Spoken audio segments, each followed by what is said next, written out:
Yeah. I won. But it's good. Your touch. Speaking from the Vice Exclusive. Bari wai rana daban na gaji wallahi. Wani sai na yi ne kullum. Wafa. Kawai ga nan kasuwa bari mu yi. Na yi kuɗi na basu ina taka su kaman kara. Makiyana ina taka su kaman kara.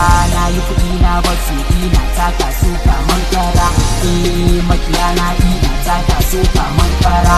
Na yi kuɗi na basu ina taka su kaman kara.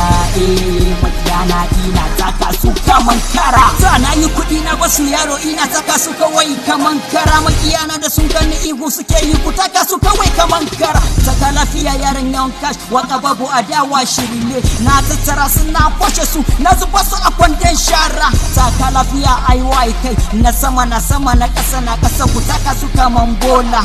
Kara da karare na san wuta kara ai zafi itacen yaro. Sun ce mini yunwa na bi su da haiko sun bi ni suna Allah ya isa. Karke da karkara ai bai hana saka bari in yi shiru malam. Me neman na sallah ba asi ko ina na je suna bani ni ma bare in basu. Rafi kaman taushe kai da mugunta yaro ba amfani ne neman kitse da gemu kaji maye ko ina na je ai suna mini salo da ya ci gaye fake noma. Wasu na faɗin waka wahala ne in kaga wahala ba sai faɗi da ina fa ku rafi kuna bani cita ko an gaya muku kan bai dauka ni taka lafiya the best excuse wallahi in ka zo zaka jadda ni dole a bambance kashi da nama kai. Na yi kuɗi na basu ina taka su kaman kara.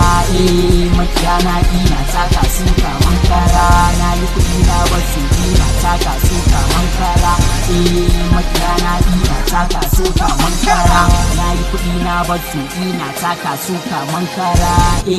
Makiyana ina taka su kaman kara. Ta mai roƙo shi ya san gidan mai rowa ko ina na je suna mini salu wallahi taka su nake kaman kara ko ina wallahi na iya na huta wallahi in dai rafi ne ko ina yaro kai ka basu kawai.